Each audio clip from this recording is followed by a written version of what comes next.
Okay, so we're just gonna go into the module and just kind of go through it. Okay, so oh boy, what's today? Wednesday. Okay, so these, these three assignments, I really struggled this week with trying to balance everything. Right now we just have to go a little bit fast. And I really apologize for that. I know that everybody is kind of getting behind and you're just barely catching up. So try your hardest to get these things done. If you haven't already, these three. And then, I think like these three plus this one probably won't be too much, probably won't be too time consuming. But I do know that writing the introduction and then also for your, your first draft, I know that's going to be time consuming. So I try to kind of put that at the end of the week so that, you can get these smaller assignments done now early and they should help you with getting your introduction and your first draft done. Okay, so that's my hope. So just go ahead and take a look.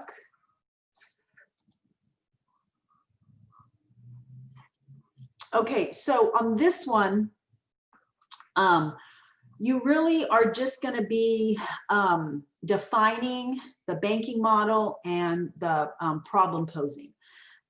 You need two different definitions for each one. So what you're going to be doing in your introduction, of course, is you're going to be kind of introducing these ideas, introducing the topics.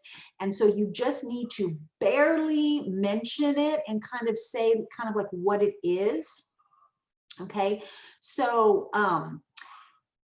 you could actually probably give the definition in the introduction. You could probably do that in like one long sentence for both, or maybe like one sentence for banking and one sentence for problem posing. But it should be pretty short, because you really have to kind of like mention Paulo Freire first, who he is, just one sentence, two at the max in the introduction. You don't want to spend too much time. Well, maybe three, just, but not very much time on him, because we really want to deal with his ideas more than his life. Okay. But you need to talk about him in order to, so that your reader knows where these ideas came from. So the introduction is going to have those real short little, banking, model, is this, and then that's kind of the other side or the opposite side, or in contrast. On the other hand, problem posing education is like this. But then in your body, this is where you have to have a longer definition of each. So, and actually probably your body paragraphs, those first two body paragraphs that you have will probably be mostly all just defining the definition, because that's what I'm asking you to do for the prompt, right? Is to define and describe them. And when you're defining and describing them, you're using your own sentences, of course, especially at the beginning for those topic sentences.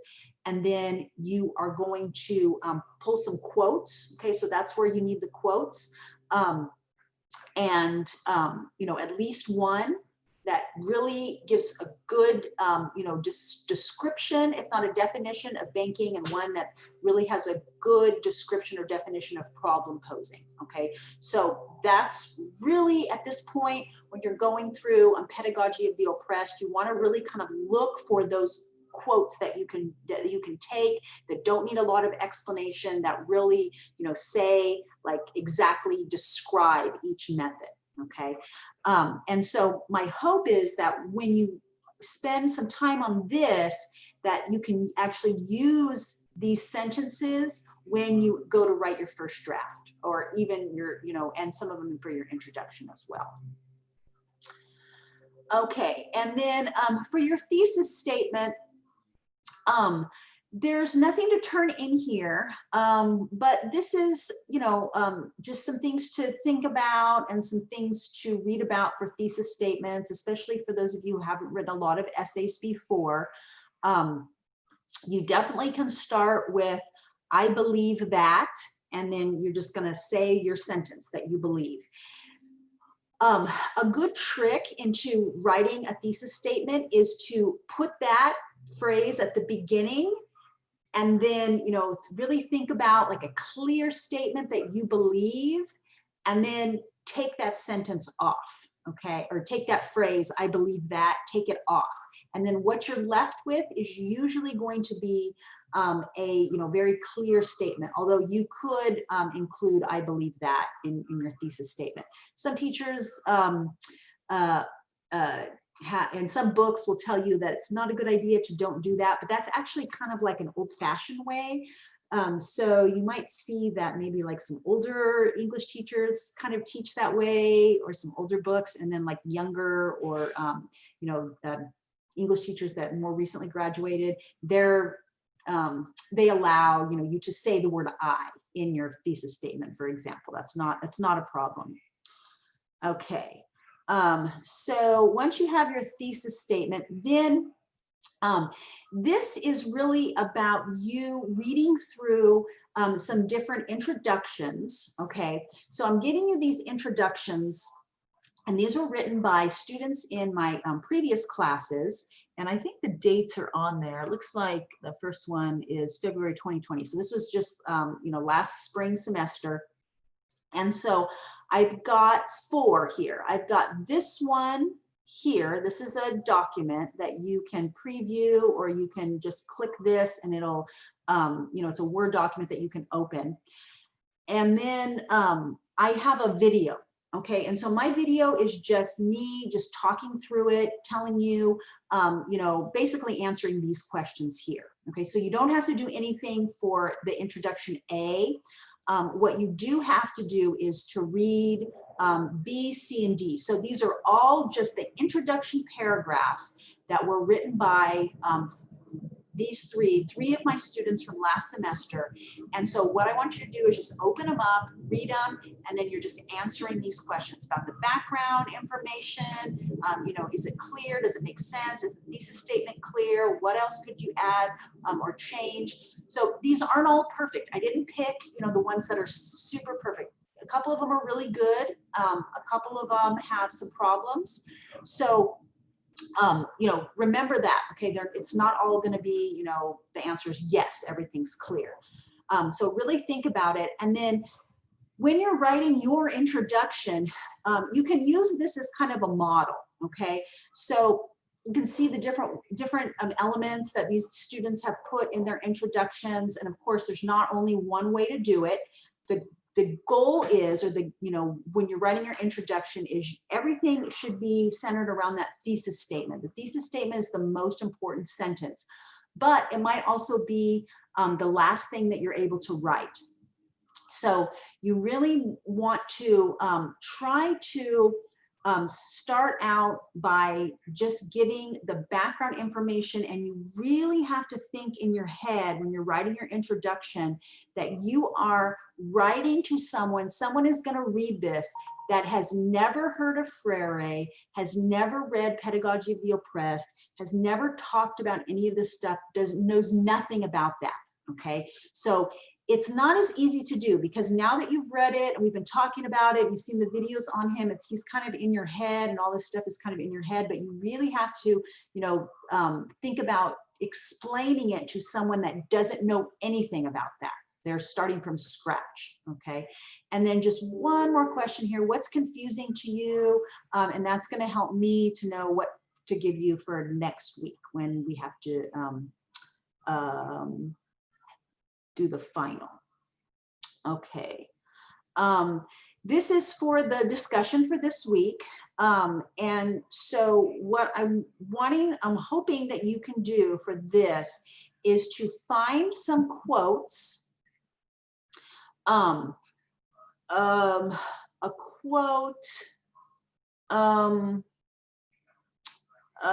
any quotes. Okay, so I'm not telling you specifically what to find them for, okay? So looking back at the assignment that you did earlier in the week, you picked out some quotes, so you can just reuse those. It's not a problem at all, okay? Just, you know, you're probably only gonna have like 3 quotes, 4 quotes.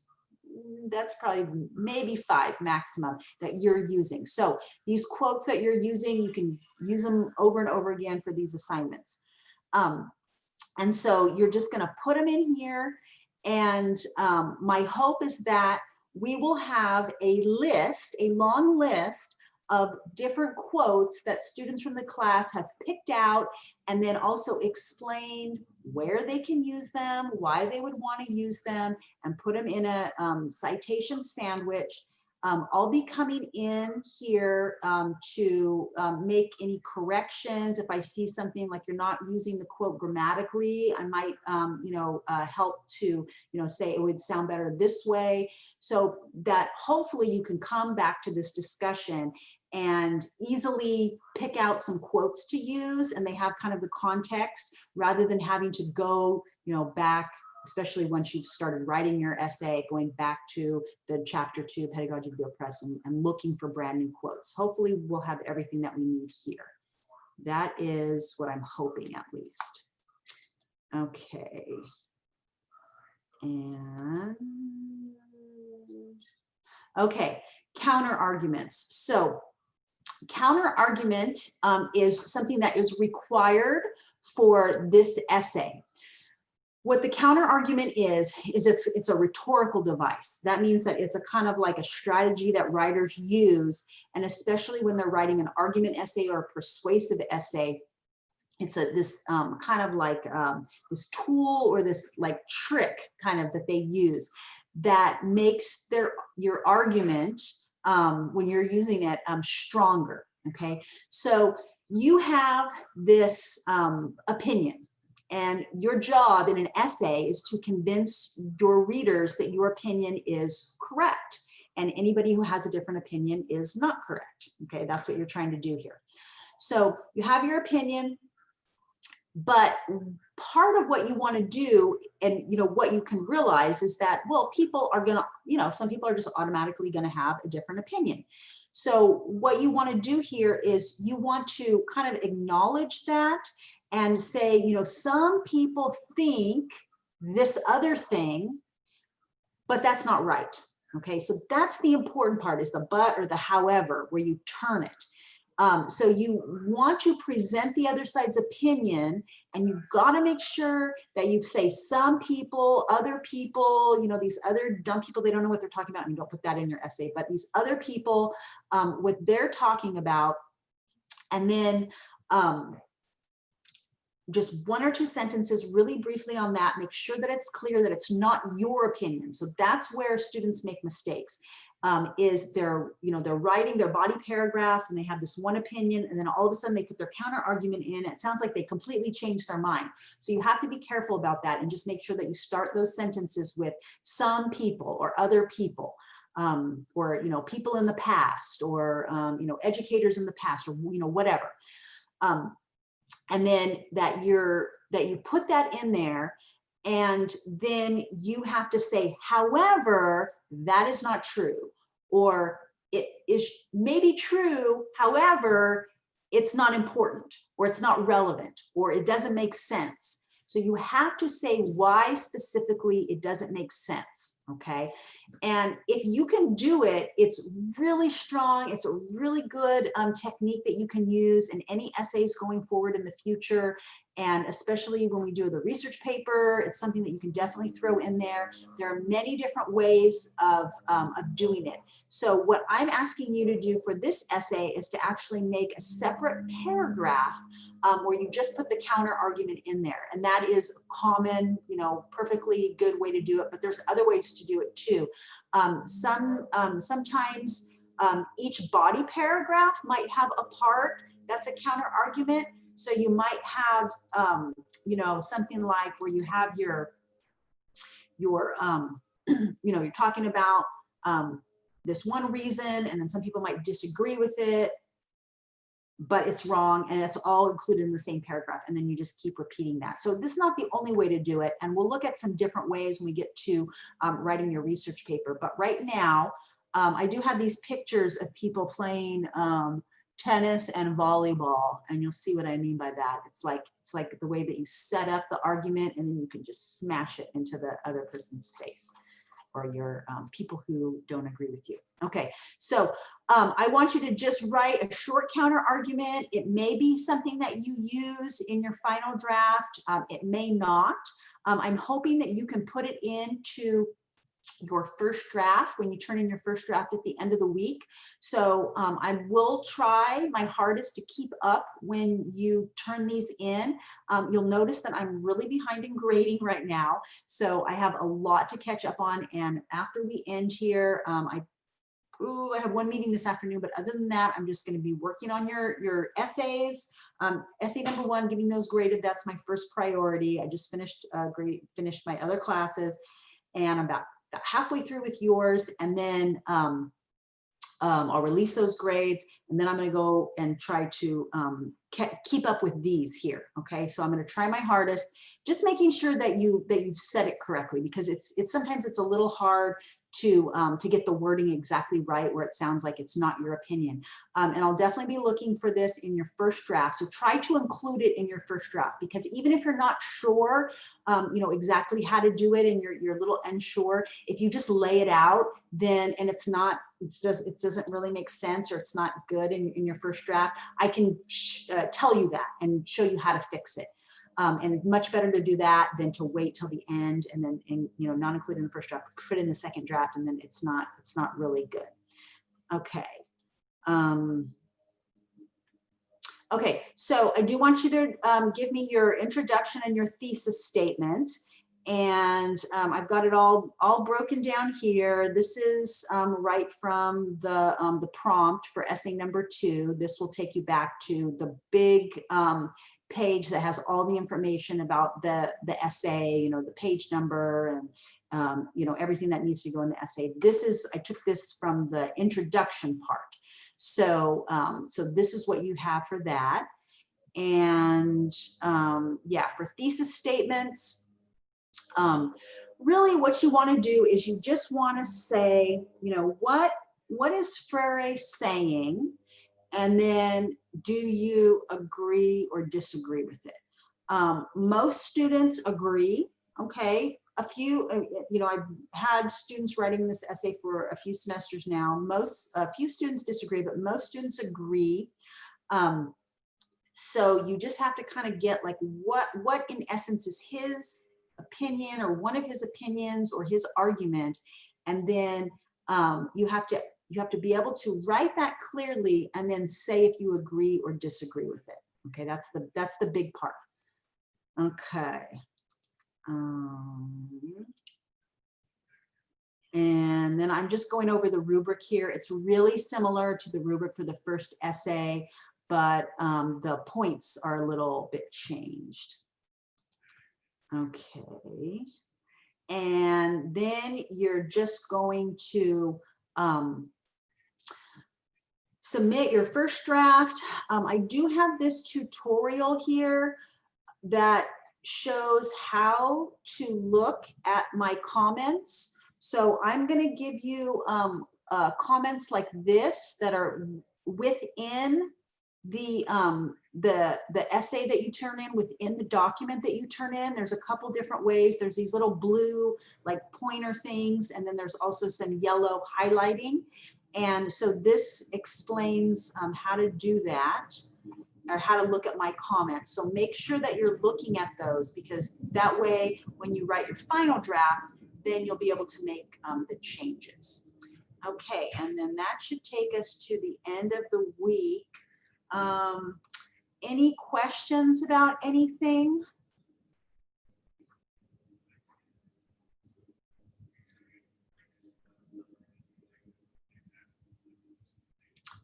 Cynthia, yeah. Sorry. No, never mind. No, you don't have a question? No, no. Okay, I'm going to go ahead and stop recording.